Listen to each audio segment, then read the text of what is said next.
Meski sempat dibantah, Komisioner KPU dan Bawaslu Pelaksana Pemilu 2024 pilihan Komisi 2 DPR ternyata sama dengan nama-nama yang beredar dalam pesan berantai sebelum penetapan.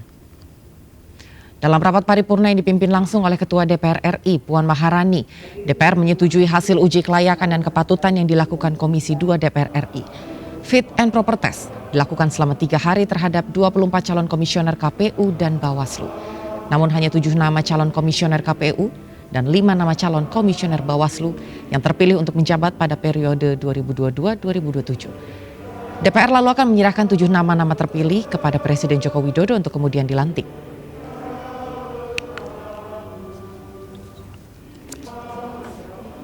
DPR memperkenalkan 7 anggota KPU dan 5 anggota Bawaslu terpilih di dalam rapat paripurna hari ini. Nama-nama terpilih merupakan hasil uji kepatutan dan kelayakan di Komisi 2 DPR yang diselenggarakan pada 14 Februari hingga 16 Februari 2022. Ketujuh anggota KPU terpilih adalah Betty Epsilon Idros, Hashim Asyari, Muhammad Afifuddin, Parsadaan Harahap, Yulianto Sudrajat, Idam Holik, dan August Melas. Betty menjadi satu-satunya perempuan yang terpilih sebagai anggota KPU dalam periode ini. Saat ini Betty merupakan Ketua KPU DKI Jakarta 2018-2023 dan ia telah menjadi Komisioner KPU DKI Jakarta sejak 2013.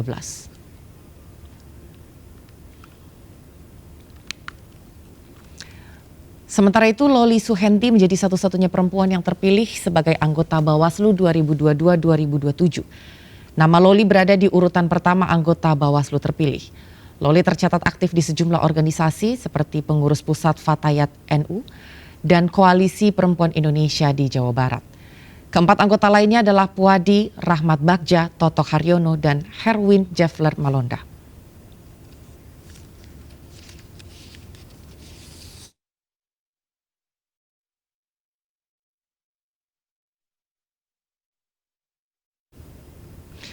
Dan pemirsa, proses pengambilan keputusan terhadap anggota KPU dan Bawaslu periode 2022-2027 terpilih dinilai memiliki nuansa politis yang sangat besar. Pengambilan keputusan Komisi 2 DPR yang digelar selama 1,5 jam secara tertutup itu disoroti peneliti senior Netgrid Hadar Nafis Gumai. Menurut Hadar yang juga mantan komisioner KPU, proses pemilihan oleh Komisi 2 tidak cukup akuntabel. Apalagi saat Komisi 2 DPR menetapkan hasil 7 anggota KPU dan 5 anggota Bawaslu terpilih. Hadar menilai penempatan mereka berdasarkan nomor urut harus ada penilaian secara peringkat. Hal itu mengingat keputusannya tidak diambil secara voting.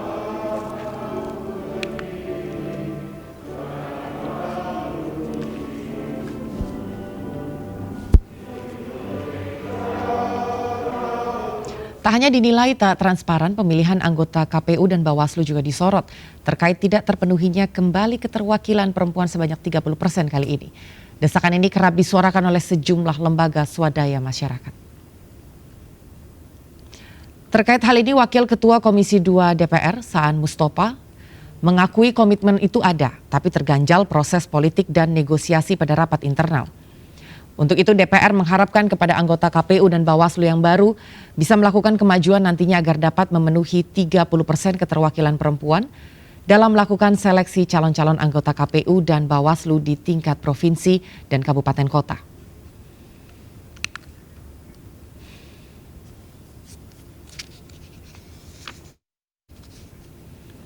Pemirsa, DPR akhirnya mengesahkan 12 nama anggota KPU dan Bawaslu periode terkini. Pengesahan ke-12 nama ini menuai sorotan, mulai dari dituding tidak transparan dan berbau politis, hingga tidak terpenuhinya kuota 30% perempuan dalam pemilihan. Untuk hal ini, pemirsa, kita akan membahas lebih lanjut dengan peneliti Perludem, Fadli Rahmadhanil. Selamat sore, Mas Fadli. Selamat sore, Mbak Anggi. Terima kasih Mas Fadli untuk waktunya. Mas Fadli, akhirnya Komisi 2 DPR RI menetapkan komisioner KPU dan juga komisioner Bawaslu periode 2022-2027. Yang dimana nama-nama ini sebelumnya sudah sempat bocor, bahkan sehari sebelum fit and proper test. Nah, menurut Mas Fadli, apakah fit and proper test ini hanya formalitas atau seperti apa Mas tanggapannya?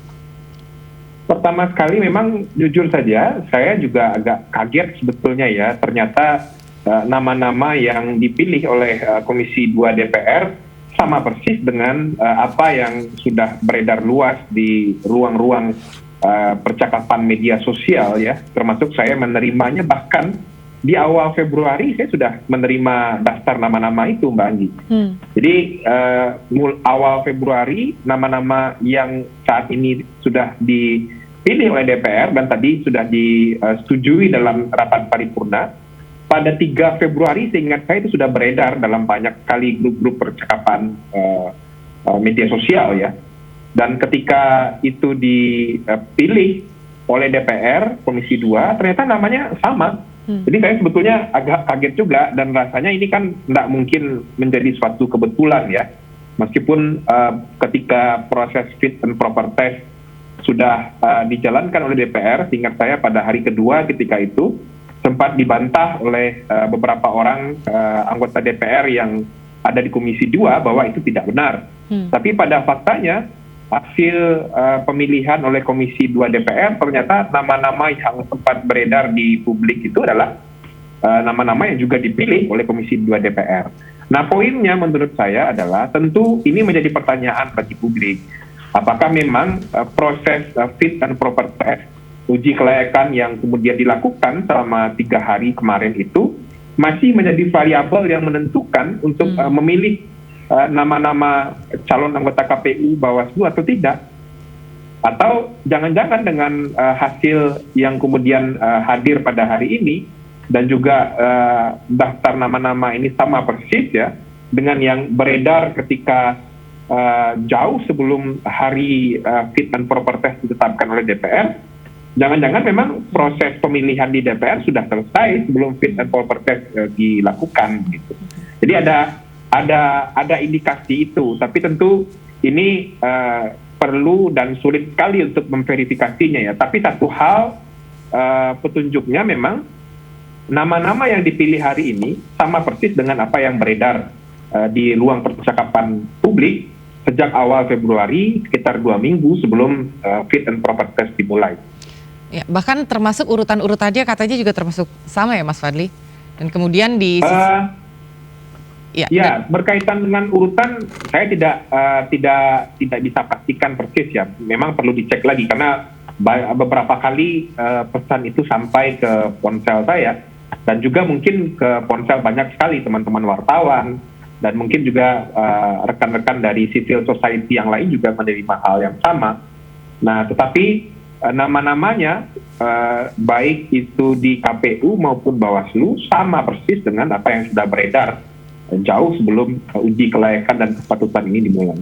Dan kemudian di sisi lain juga DPR sempat berpendapat ya Mas Fadli, kalau Mas Fadli sempat membaca bahwa memang fit and proper test ini dilakukan secara transparan kok begitu, sehingga publik juga bisa menilai bagaimana kualitas nama-nama yang pada akhirnya sudah muncul di publik saat ini. Nah, dari Mas Fadli sendiri tanggapannya seperti apa tuh Mas?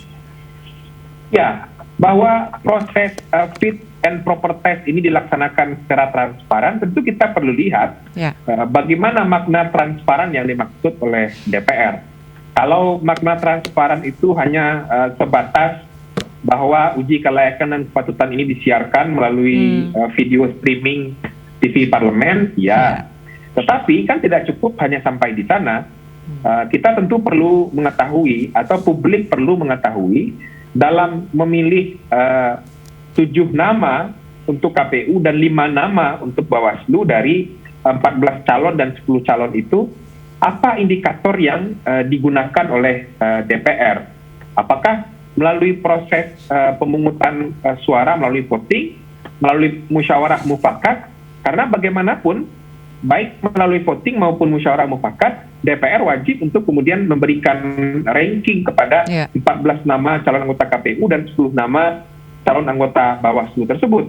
Karena ranking itu menjadi penting karena itu dimandatkan oleh Undang-Undang Pemilu, Undang-Undang Nomor 7 tahun 2017, dan itu juga penting untuk mengantisipasi adanya pergantian antar waktu ya, atau jika ada nanti calon anggota KPU dan Bawaslu ini yang berhalangan tetap gitu.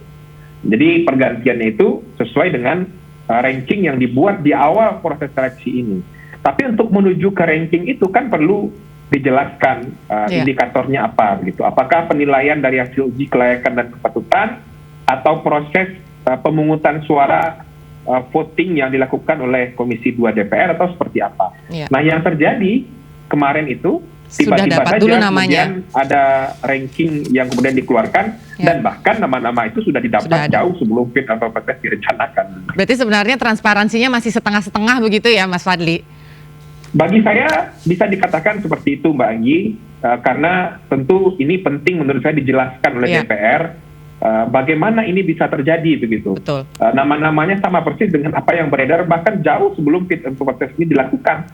Apakah ini memang sebuah kebetulan atau memang ini memang prosesnya jangan-jangan sudah selesai sebelum uji kelayakan dan kepatutan ini dilaksanakan. Jika itu memang sudah selesai sebelum uji kelayakan dan kepatutan ini dilaksanakan oleh DPR, menurut saya harus ada evaluasi yang sangat serius terhadap proses rekrutmen anggota KPU dan Bawaslu ini. Kalau bicara soal fit and proper test, Perludem sempat mengusulkan kalau sebaiknya tes uji dan kelayakan ini dilakukan langsung oleh Presiden, Mas Fadli, nggak usah lewat DPR. Kenapa, Mas Fadli, bisa seperti itu? Dan kemudian, kalaupun memang seandainya bisa, demikian mekanismenya akan seperti apa, Mas? Ya, kalau ya sebetulnya ya kita tentu berharap ya orang-orang yang dipilih saat ini bisa dapat bekerja maksimal, dan hampir sebagian besar dari mereka kan orang yang punya pengalaman menyelenggarakan pemilu di daerah, dan kita tentu berharap bahwa mereka bisa menyelenggarakan pemilu 2024 secara baik agar kemudian transisi kepemimpinan di tahun 2024 dapat berjalan dengan demokratis. Nah, berkaitan dengan pertanyaan Mbak Anggi, apa kira-kira yang perlu direfleksikan dari proses seleksi seperti yang terjadi saat ini? Menurut saya, jika memang proses seleksi melalui tim sel yang dibentuk oleh Presiden, uji kelayakan kepatutan yang dilakukan oleh DPR, itu kan notabene menghabiskan energi, menghabiskan biaya, menghabiskan tenaga yang tidak sedikit.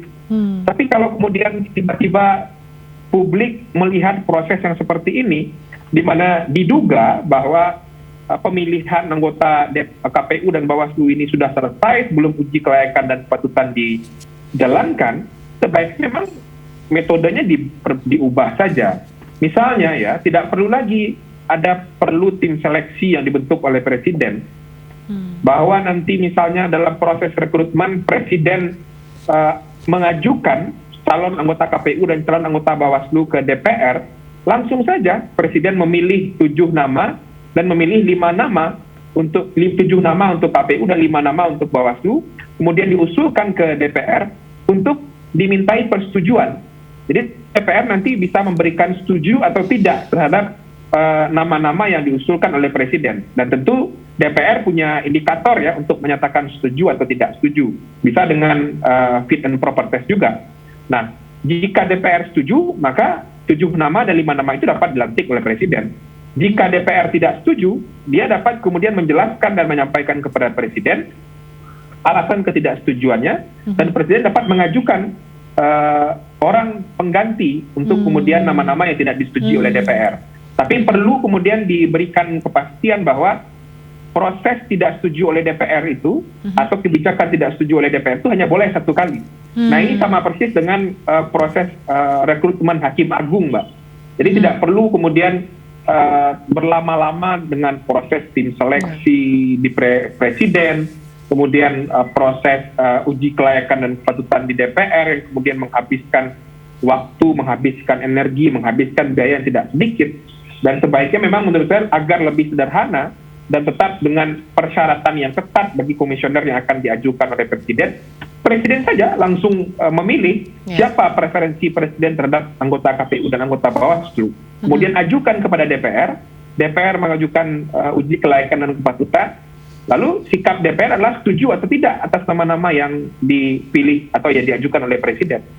Berarti sebenarnya lebih meminimalisir proses yang panjang, terutama pada saat penyeleksian nama di awal, Mas Fadli. Betul. Maksudnya begitu ya? Betul, betul. Dari proses seleksi kemarin kan harus jujur saya katakan, bagi ada banyak sekali catatan dan kritik yang disampaikan oleh publik.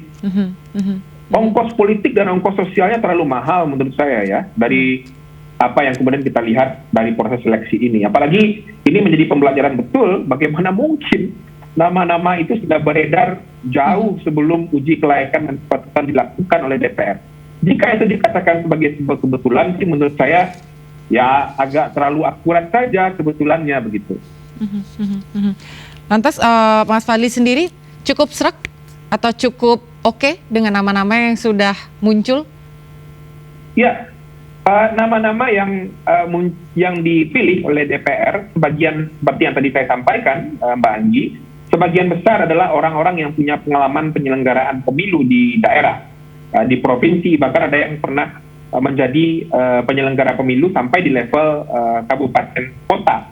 Jadi tentu sebagian besar dari mereka adalah orang-orang yang punya record menyelenggarakan pemilu, dan tentu pengalaman ini kita harapkan bisa mereka implementasikan dan mereka bisa gunakan dalam menyelenggarakan pemilu 2024. Ya. Hal yang sama juga terjadi di Bawaslu. Sebagian dari mereka adalah penyelenggara pemilu atau anggota pengawas pemilu di provinsi, dan tentu mereka punya pengalaman yang panjang dalam melakukan pengawasan dan menjalankan fungsi-fungsi Bawaslu yang lainnya, dan kita berharap pengalaman yang mereka punya dapat kemudian menjawab tantangan pemilu 2024 yang tidak mudah, tidak sederhana.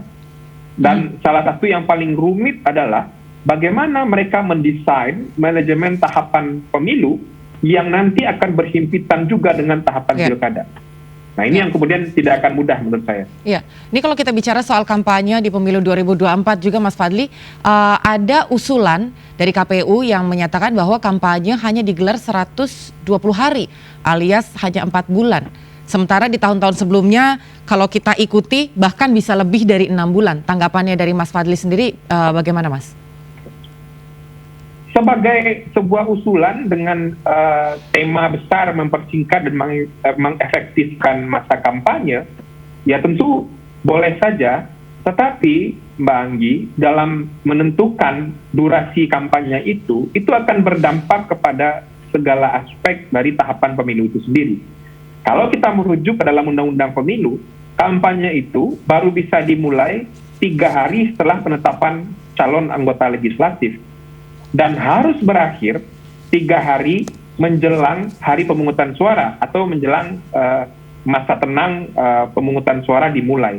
Nah, dalam rentang itulah kemudian masa kampanye bisa dilakukan. Artinya, kalau kemudian KPU mau mempersingkat masa kampanye, itu juga akan otomatis mempersingkat waktu bagi KPU untuk menyiapkan logistik pemilu.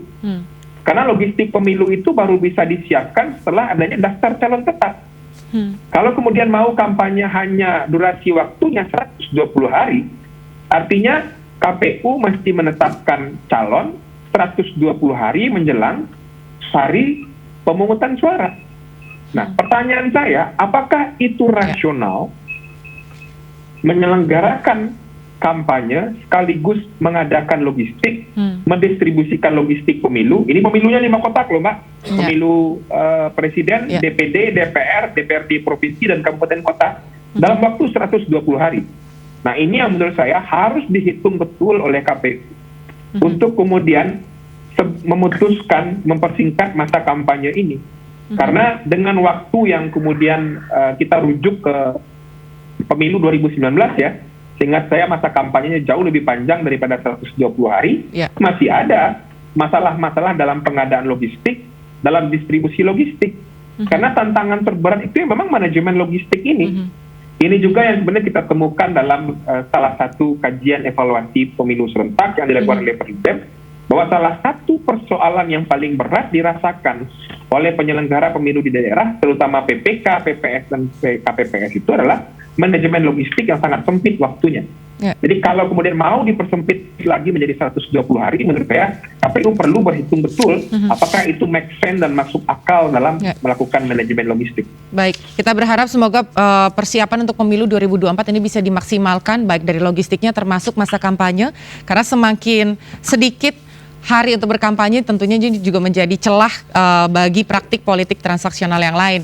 Bukan begitu Mas Fadli ya? Jadi, ya, betul, Mbak Anggi. Ya, terima kasih sekali Mas Fadli untuk waktunya selaku peneliti dari Perludem. Baik, selamat sore Mas Fadli dan salam sehat. Pemirsa, kami akan segera kembali, tetap bersama kami.